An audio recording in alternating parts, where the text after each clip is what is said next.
Millionaire husband hated his pregnant wife and drove her away. 5 years later, she returned stronger with their child. Conrad Blackwood never wanted children, or at least, that was the rumor whispered among high society circles. Married to the soft-spoken Eloise Bennett, an accomplished artist with a heart of gold, Conrad's glittering billionaire life seemed too important to be burdened by domestic obligations. When Eloise became pregnant, everything fell apart. He accused her of trapping him, hurled cruel words that left her shattered, and finally drove her away with nothing but a suitcase. That was 5 years ago. Now, a mysterious businesswoman has returned to town, one who exudes confidence and moves with a grace that has everyone talking.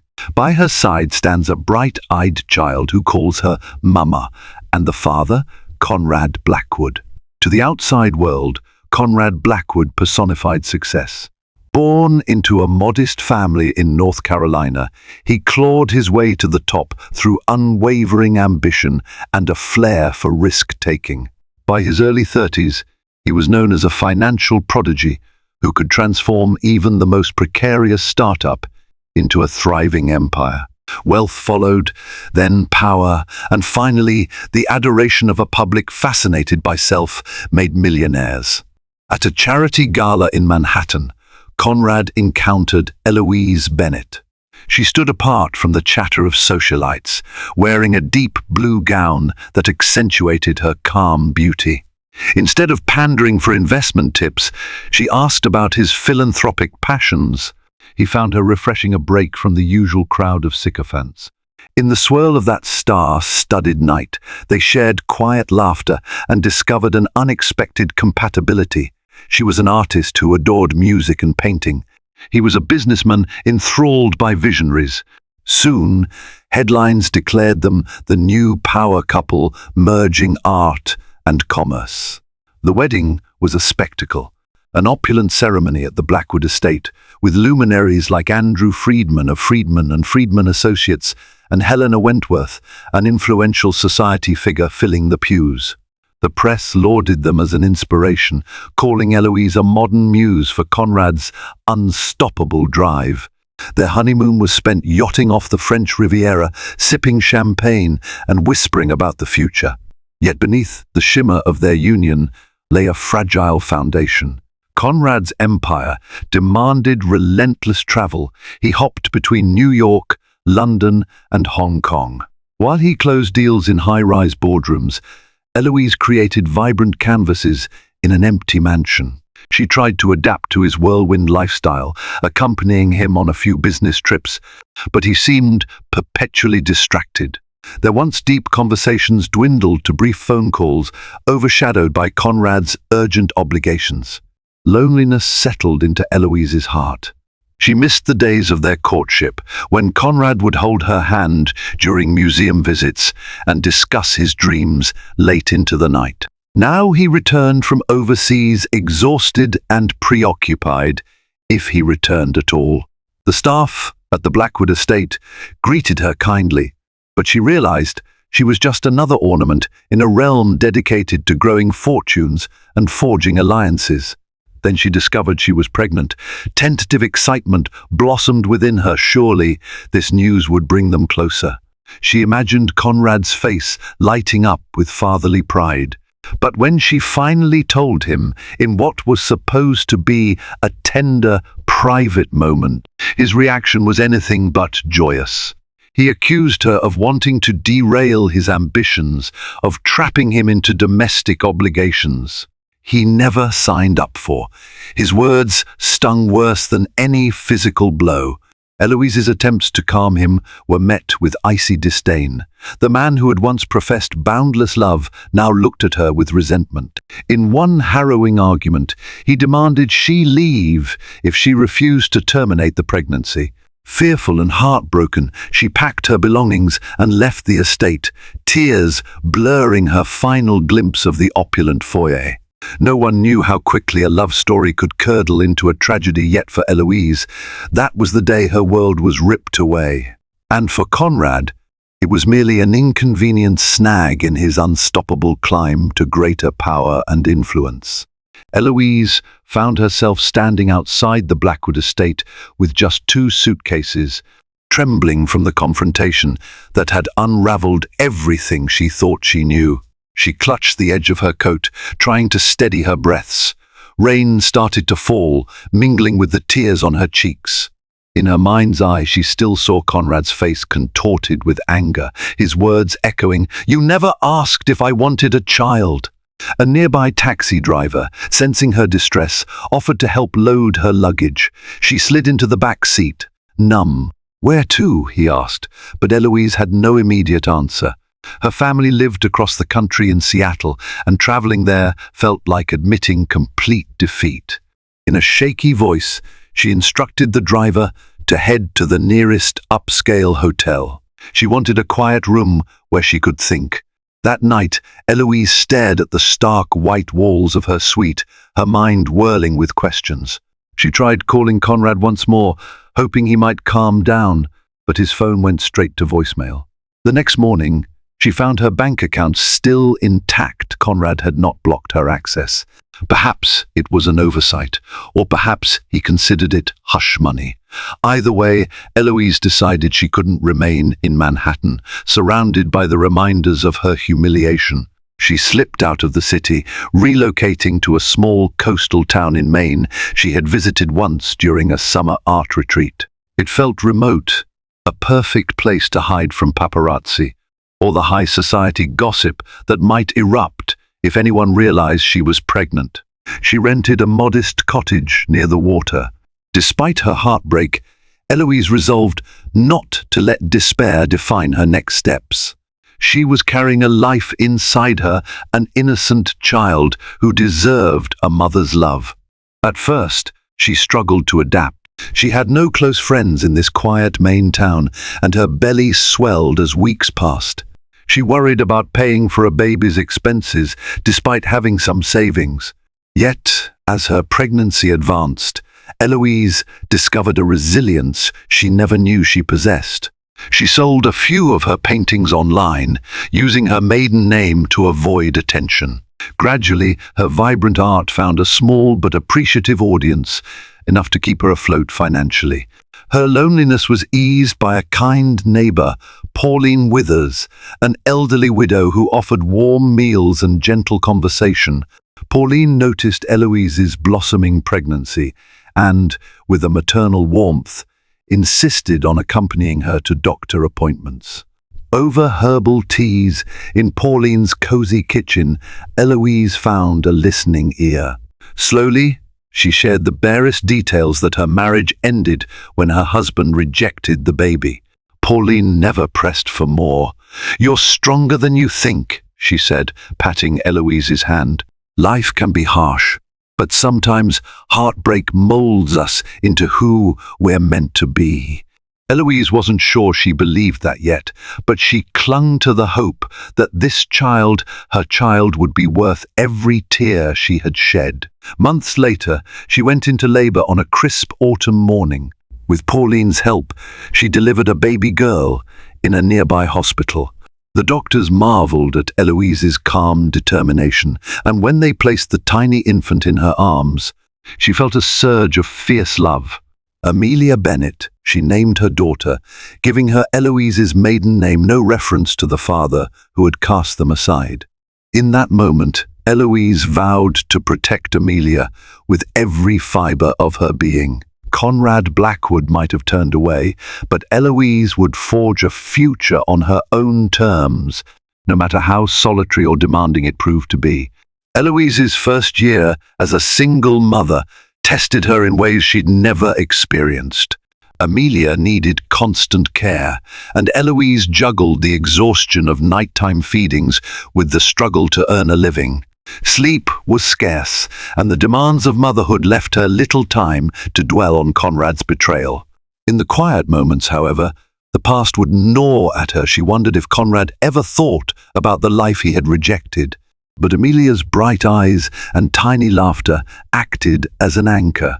She found unexpected solace watching her daughter giggle at the simplest wonders: a flickering candle, the ocean breeze ruffling her hair, That playful innocence reminded Eloise that her child deserved more than regret and bitterness. So she painted whenever Amelia napped, pouring her raw emotions onto canvas. Scenes of heartbreak mingled with glimpses of hope, swirling into pieces that spoke of loss but also resilience. Pauline continued to lend support, babysitting Amelia, while Eloise traveled to art fairs in nearby towns. Word spread about her intense, evocative artwork. Over time, she received commissions from small galleries. Slowly, her reputation grew beyond the sleepy Maine community. Some recognized her style from her earlier exhibitions back in Manhattan, but she remained discreet, signing only her first name or using E. Bennett. Still, finances were tight.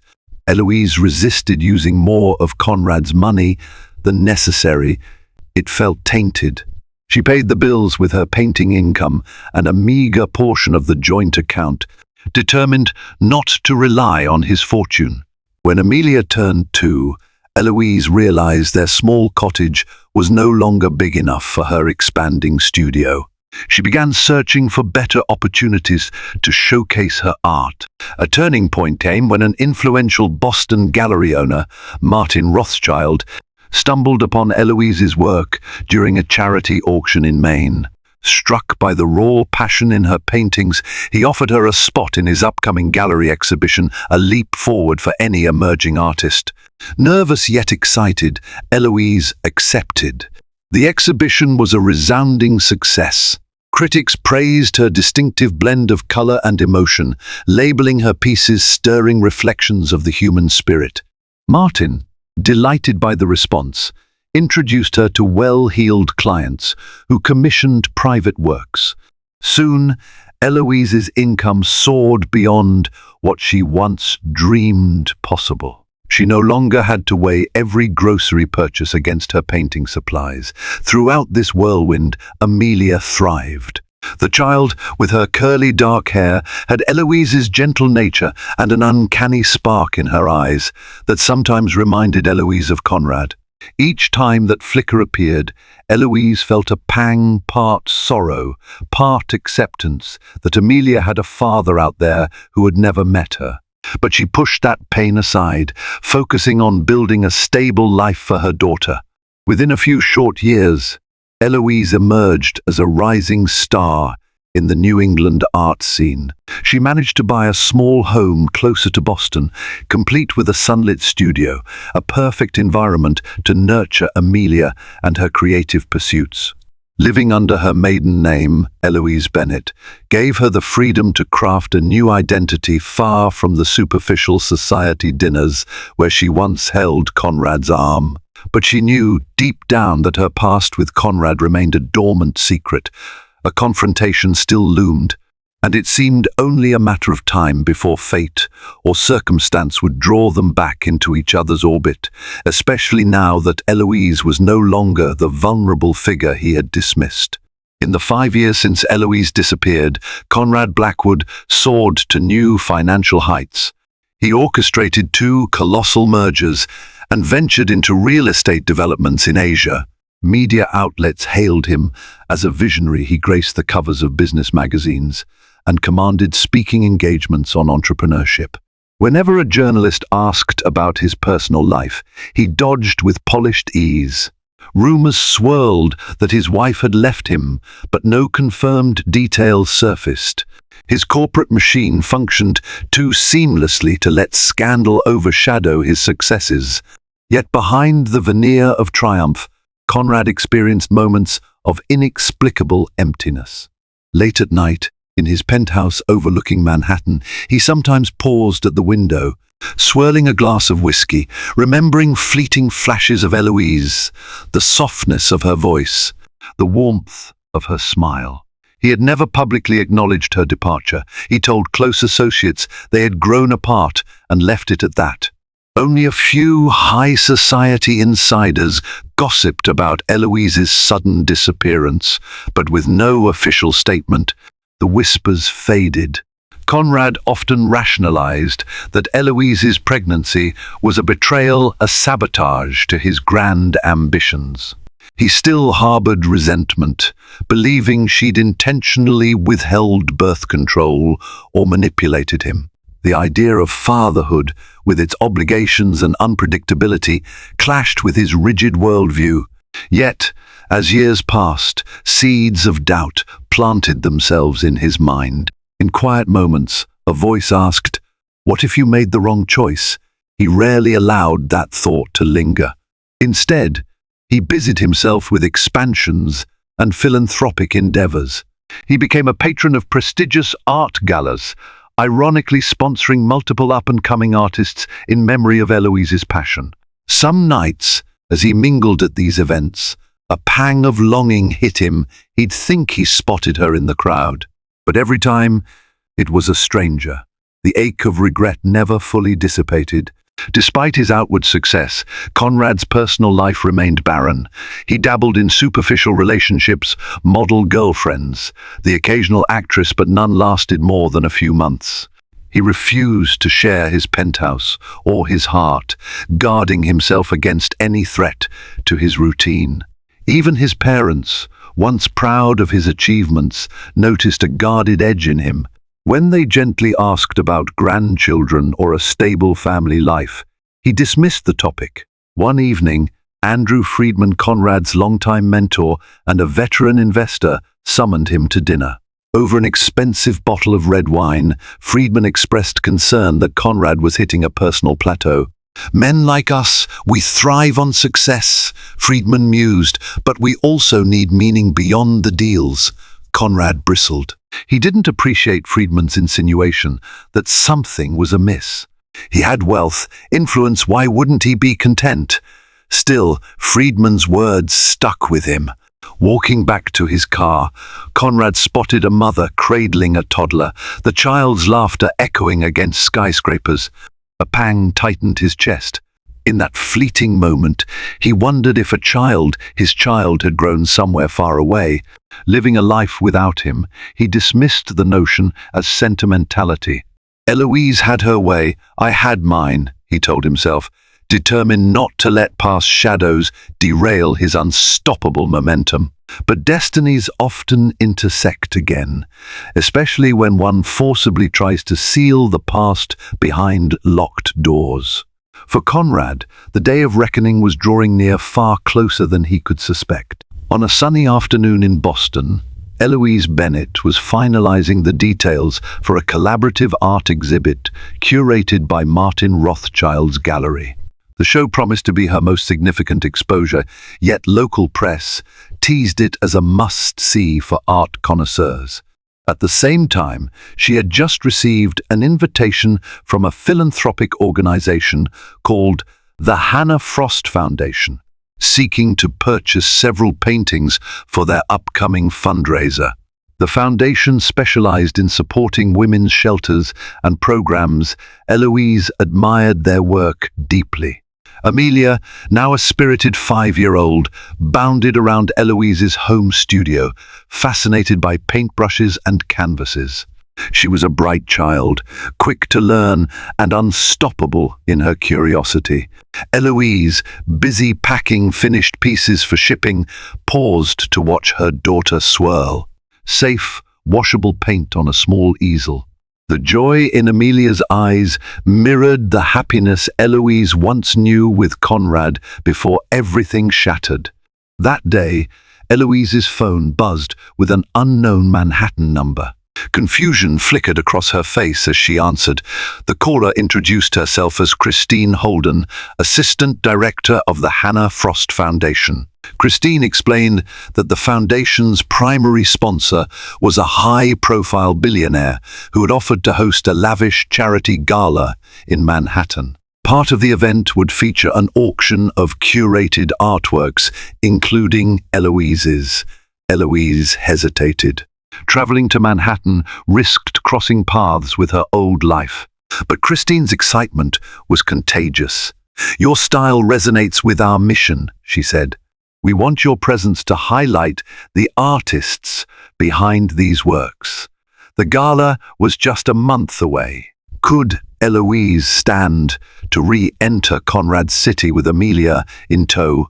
Ultimately, Eloise felt compelled by the chance to advocate for women's empowerment, her new guiding principle after surviving her own crisis. She agreed on the condition that the foundation handle her accommodations and that they keep her personal details private. Christine cheerfully promised every courtesy. With a mix of apprehension and determination, Eloise began preparing for a trip that would inevitably bring her face to face with ghosts from her past. Amelia, oblivious to the gravity of this plan, cheered at the idea of visiting Mommy's old city. Eloise decided to frame it as an adventure, a chance to show her daughter the museums, the city lights, and maybe Central Park. She braced herself for the possibility of seeing Conrad or someone from his circle. After all, he was no stranger to galas. He might as well be the king of them in Manhattan.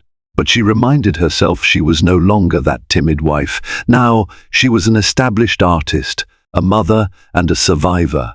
She arranged for Martin Rothschild to help manage her Boston obligations during the trip. Pauline Withers, her ever-supportive neighbor from Maine, planned to join them for a few days in Manhattan, partly for moral support and partly to watch Amelia if Eloise got swamped. One evening, after tucking Amelia into bed, Eloise sat by her studio window, gazing at the city lights from a distance. A swirl of anticipation and dread filled her. She fingered the wedding ring she still kept hidden in a box, recalling Conrad's face the last time she saw him. 5 years was a long time, and she no longer needed his acceptance. Yet, she couldn't quell the flutter of anxiety in her heart at the idea of stepping back into his realm, carrying the child he had rejected. With a small, determined breath, Eloise vowed to be strong for Amelia. If fate or destiny led them to cross paths with Conrad Blackwood, then let it be on her terms. She was done running. Manhattan's skyline came into view as Eloise's train glided over the final stretch. Seated beside the window, Amelia's eyes widened at the glittering towers. "It's so big," she exclaimed, pressing her tiny hands against the glass. Eloise managed a gentle smile, ruffling her daughter's hair. "Yes, it is. I used to live here." Amelia's questions tumbled forth. "Did you like it? Did Grandma and Grandpa visit you here?" Eloise answered what she could, omitting the chapters of heartbreak. She wasn't ready to share. Meanwhile, Pauline dozed in the next seat, having insisted on accompanying them for at least the first week. When they arrived at Penn Station, Christine Holden from the Hannah Frost Foundation greeted them, exuding genuine warmth. She had arranged for a comfortable suite at a family-friendly hotel. Over the following days, Eloise would attend gala planning meetings, finalize her artworks display, and possibly give a brief talk on the intersection of art and advocacy. Christine assured Eloise that the sponsor's identity remained private, though she teased that the backer was rumored to be a major figure in the city's business scene. Eloise pretended not to notice the chill creeping up her spine at the thought of Conrad. She reasoned there were countless wealthy benefactors in Manhattan. The schedule was hectic. Mornings were spent with Christine at the Foundation's Midtown office, reviewing floor plans for the gala venue.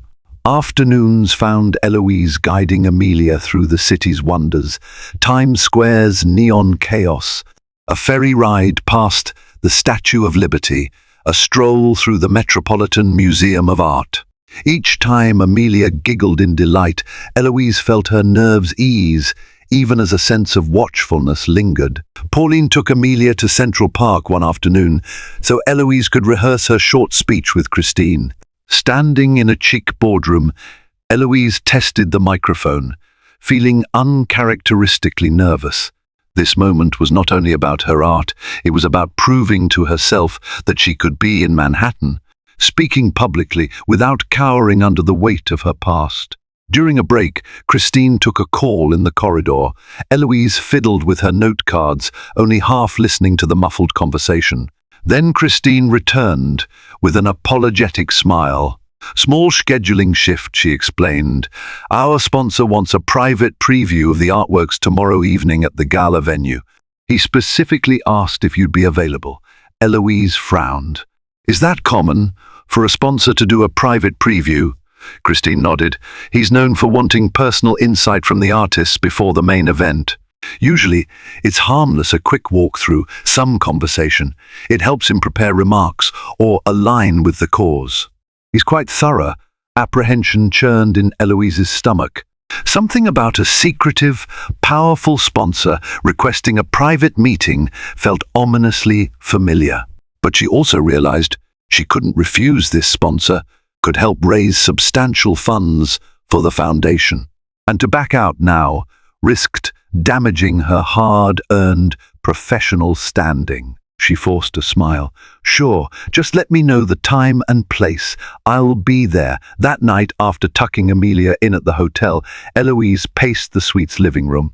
Pauline watched her quietly. At last, Eloise confided her fear. "What if it's him?" Pauline's brows furrowed. "Then you show him the woman you've become," she replied softly.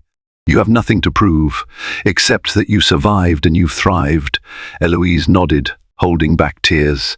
5 years ago, Conrad had driven her away, pregnant and alone. Now she stood on the brink of unveiling the life she'd built in his absence. Tomorrow might bring old pains to the surface, but it also promised the possibility of closure or confrontation. She squared her shoulders, determined to face whatever lay ahead with the courage motherhood had instilled in her. The following evening, Eloise found herself in a grand ballroom attached to a prestigious Manhattan hotel. Floor-to-ceiling windows showcased the city's skyline, while staff hustled to arrange tables draped in white linen. Christine waited anxiously by the main entrance, clipboard in hand. Eloise wore a sophisticated black dress that exuded quiet elegance far from the girlish gowns she once wore at Conrad's side.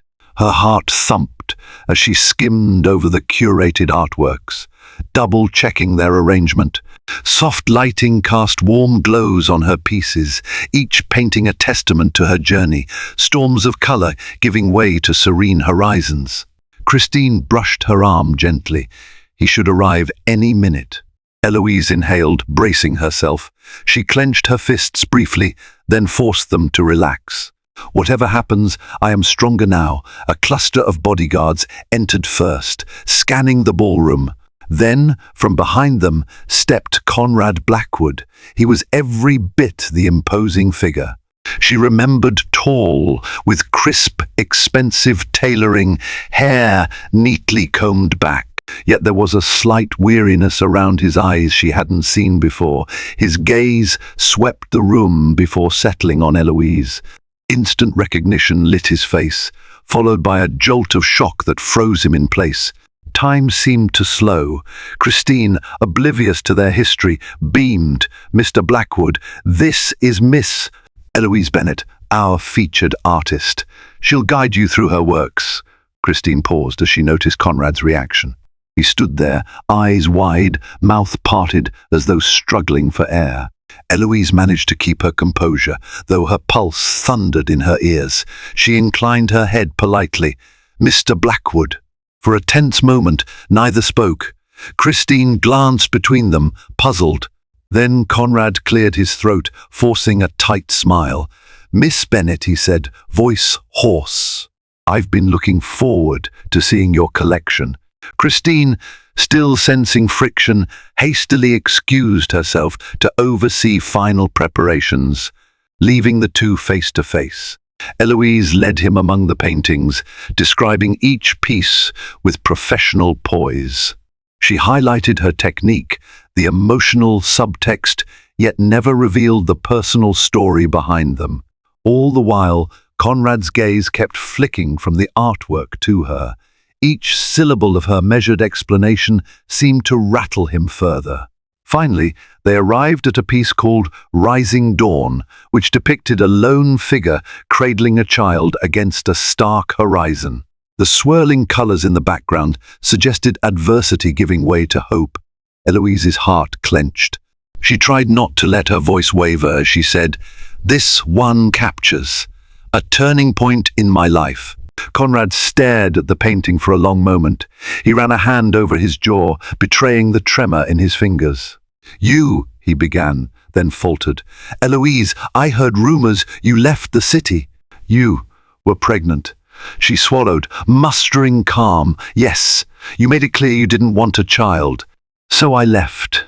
The words hung in the air, blunt and unapologetic. His eyes darkened with a mix of regret and anger. Did you keep it?"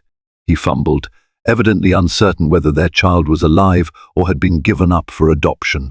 The raw vulnerability in his tone pricked at Eloise's heart, but she refused to yield to pity. Her answer was a single, steady nod. "She's 5 years old now." Conrad's breath caught, and he stumbled back half a step. In the swirl of that grand ballroom, the man who had once reigned supreme looked as though the floor had dropped from beneath him. All the corporate deals, the unstoppable ambitions, suddenly paled in comparison. He opened his mouth to speak, but no words came. Eloise, holding her ground, waited for the onslaught of questions or excuses. The confrontation that had simmered for 5 long years was now boiling over, and neither of them could walk away unscathed. For a heartbeat, the opulent ballroom seemed to shrink around them, focusing their entire world on a single truth. Conrad Blackwood had fathered a child he never acknowledged.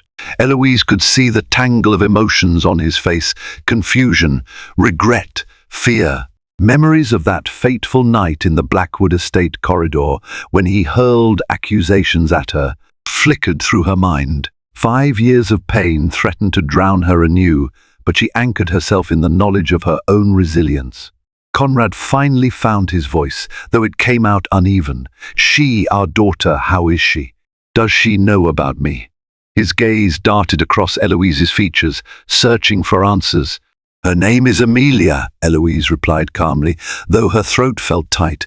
"She's healthy, happy, and bright. She knows she has a father, but I never fed her false hopes. You didn't want us, so I didn't want her pining for someone who would never come." He winced at the quiet rebuke. "1. I made mistakes," he said, voice barely above a whisper. Before he could add more, Christine's footsteps echoed behind them, carrying news that guests for the private preview were due to arrive soon. Conrad glanced at the approaching staff, panic flooding his expression.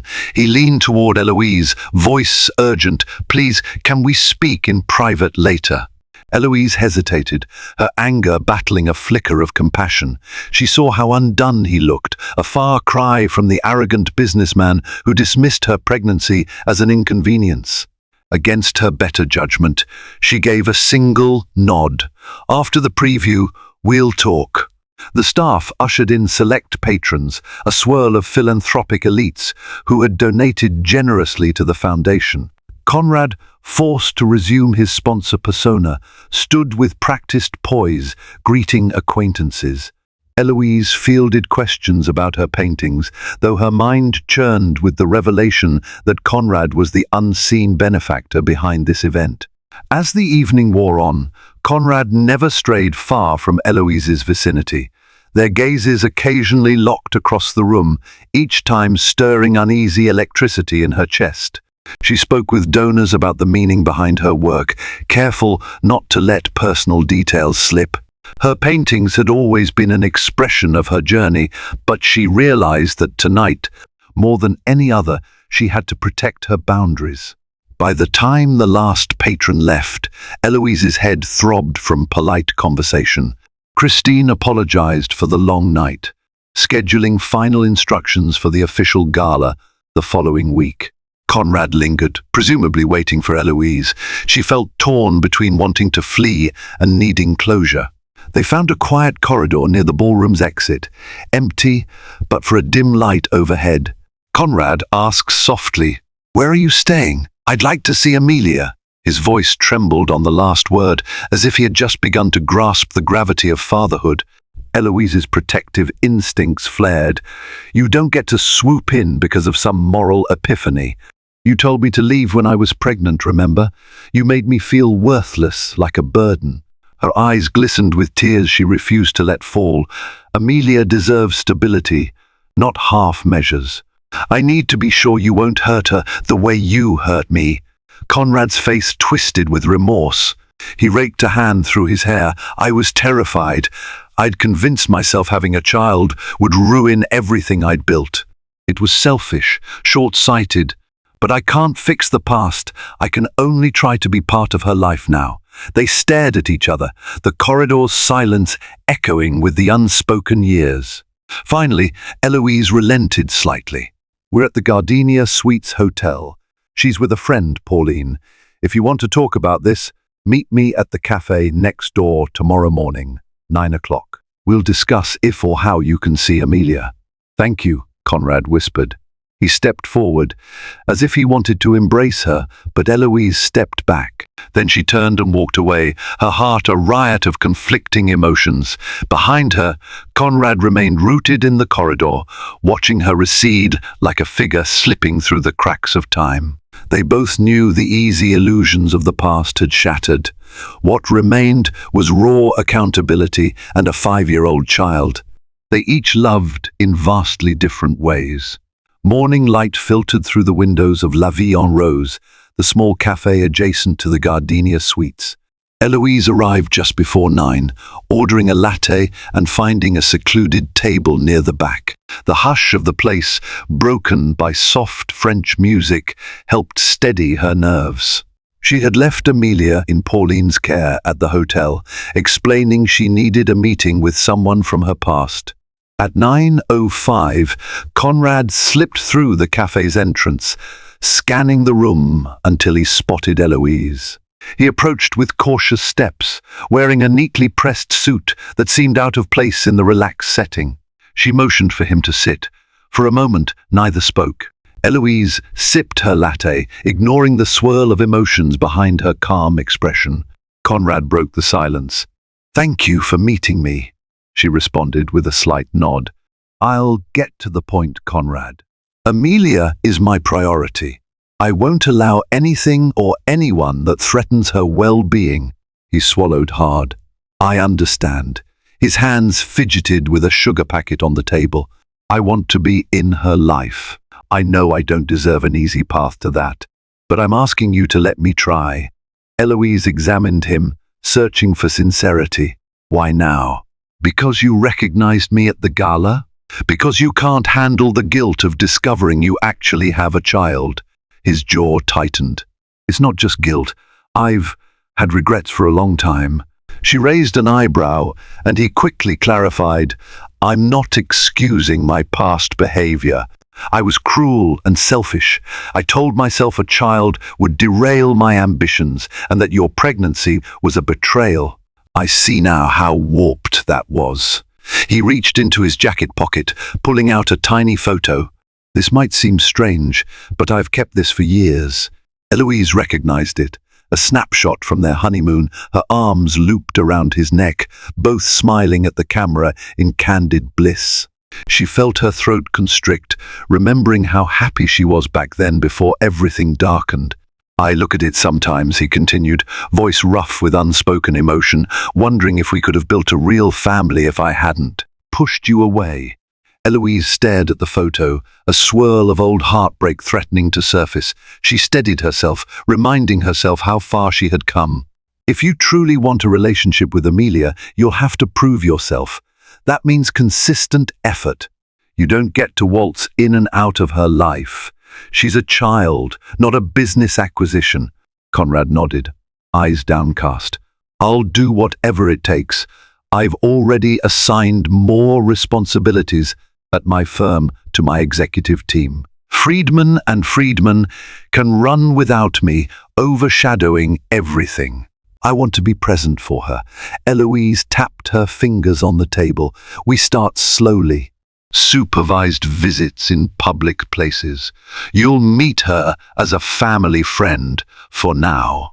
I need to see how she responds to you and how reliable you are. If that works, we can figure out the rest." Relief flickered across Conrad's face. "Thank you. I appreciate any chance you give me." She felt her eyes sting with unshed tears. "This is for Amelia. Don't mistake it for forgiveness." "That might never come." Conrad nodded, swallowing his pride. "I understand." They settled on a plan. The first meeting would be at a children's play cafe near the hotel in 2 days. Eloise would introduce Conrad as a friend from her past. If Amelia felt comfortable, they might share lunch. No promises beyond that. As they parted ways outside La Vie en Rose, Eloise realized her hands were trembling.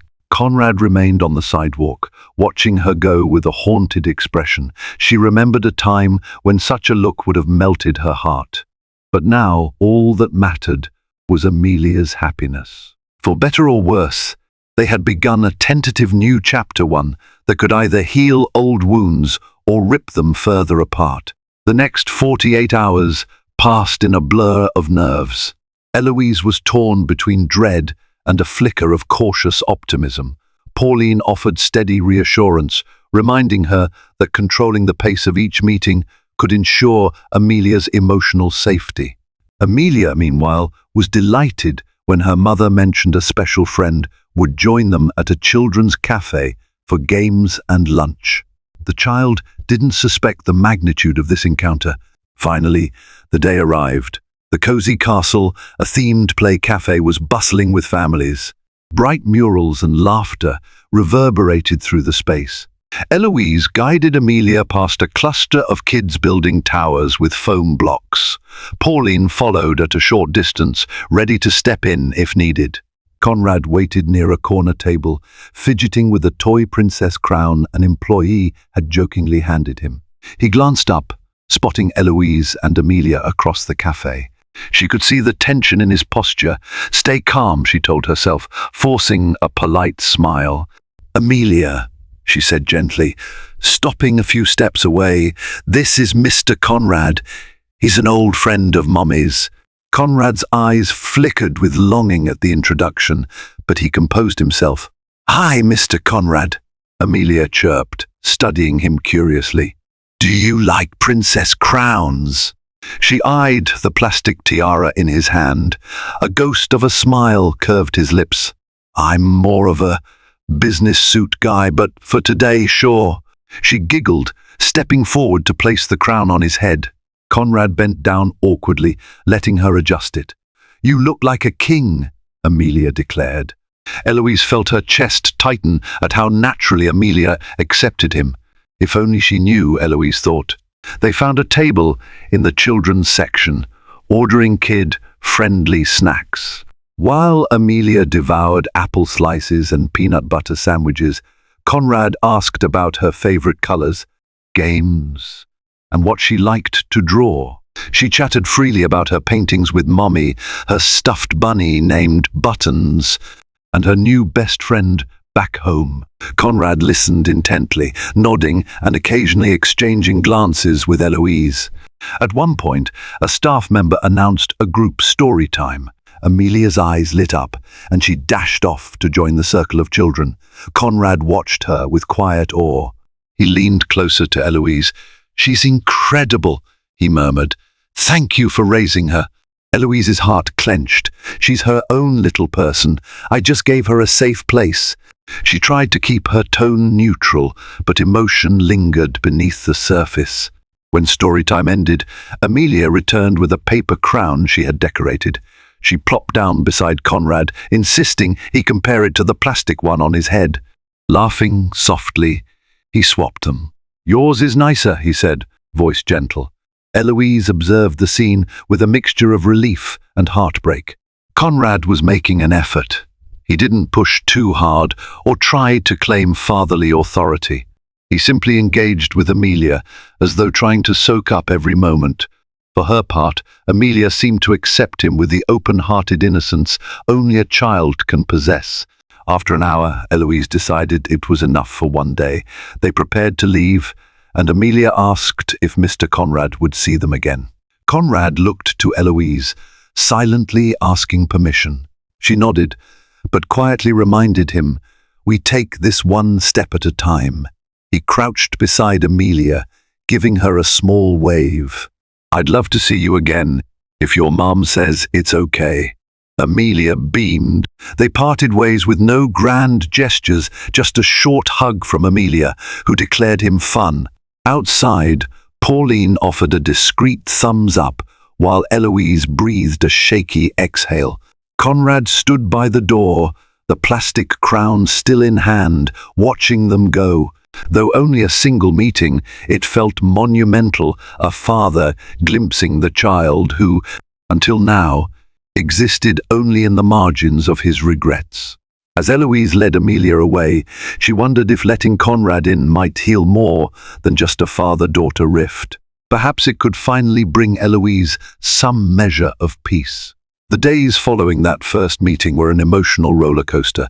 Conrad texted Eloise daily, checking on Amelia, sharing how meaningful it had been to spend even a brief hour with her. His messages radiated a sense of wonder and humility she'd never seen in him before. Eloise maintained cautious boundaries, she replied, politely, but avoided personal details. Still, her anger at him had begun to thaw, replaced by a cautious hope that he might be sincere in wanting to be a father. Meanwhile, the city buzzed about the upcoming Hannah Frost Foundation Gala. Invitations circulated among Manhattan's elite, promising a glamorous evening of philanthropy and art. Eloise, slated to speak about her pieces, found her presence had become a selling point, the reclusive artist with a powerful story, though the specifics remained hidden.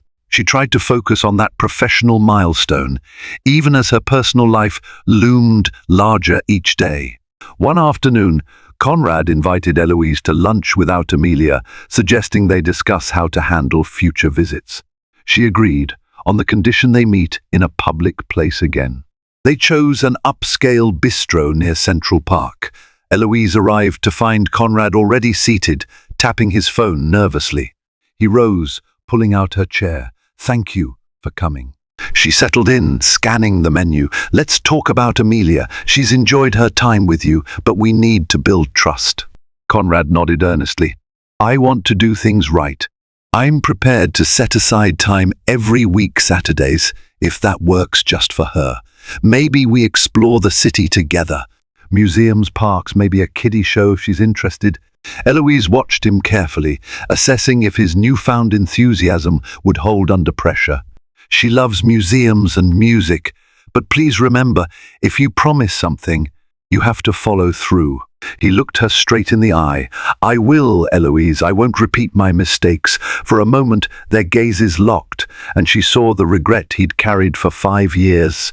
"Why did you hate the idea of a child so much back then?" she asked softly, voice trembling with old wounds. Conrad exhaled. "My father was distant, obsessed with his business, and I hated the insecurity. I told myself I'd never replicate that cycle. But when you got pregnant, I panicked. I feared I'd become my father, a man who thought providing money was enough, while ignoring emotional support." He paused, knuckles whitening around his water glass. "And ironically, I became exactly that. But worse, I pushed you away. It was irrational, selfish, and I can't fix it, but I want to be better now." Eloise felt tears sting her eyes. She recalled the countless nights, pregnant and alone, wishing Conrad would show even a fraction of that vulnerability. "Amelia deserves your best," she murmured. "If you're genuine, I'll let you into her life." But the moment you falter, she cut herself off, swallowing the lump in her throat. "I won't," he promised in a hushed tone. "If you doubt me, watch my actions. I'll show up." They spoke a while longer, hashing out practical steps. Eloise insisted that any introduction of Conrad as Amelia's father must wait until Amelia felt more comfortable. He reluctantly agreed. Before parting, he asked if she might consider letting him fund some of Amelia's expenses. She bristled at first, recalling how once upon a time she'd been cast aside. But she admitted that Amelia's future education, healthcare, mattered more than pride. "I'll think about it," she said, ending the conversation. She rose, leaving Conrad alone at the table, eyes downcast in lingering guilt. Outside, as she walked along the bustling street, she realized the conversation felt oddly cathartic. For the first time in years, she had confronted the man who shattered her world, and she hadn't crumbled. She emerged feeling stronger, albeit still wary. Now, only time would tell if Conrad's transformation had roots or was merely a fleeting contrition. The night of the Hannah Frost Foundation Gala arrived in a swirl of anticipation. A red carpet welcomed Manhattan's elite to the lavish hotel ballroom where Eloise's paintings were displayed. Strings of fairy lights sparkled overhead, while tuxedos and gowns formed a tapestry of glamour. Photographers snapped away, capturing philanthropic celebrities, socialites, and business moguls converging for a charitable cause.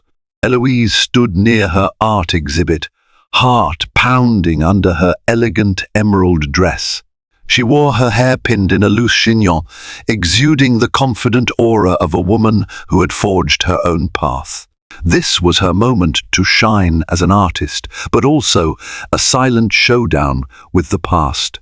For the first time in 5 years, she and Conrad would appear in public in the same space, no longer as a superficial couple, but as two individuals sharing a secret bond, their daughter.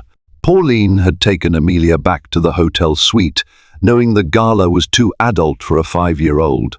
Still, Eloise wished her child could witness the moment when her mother finally stood on equal footing with the city's elite.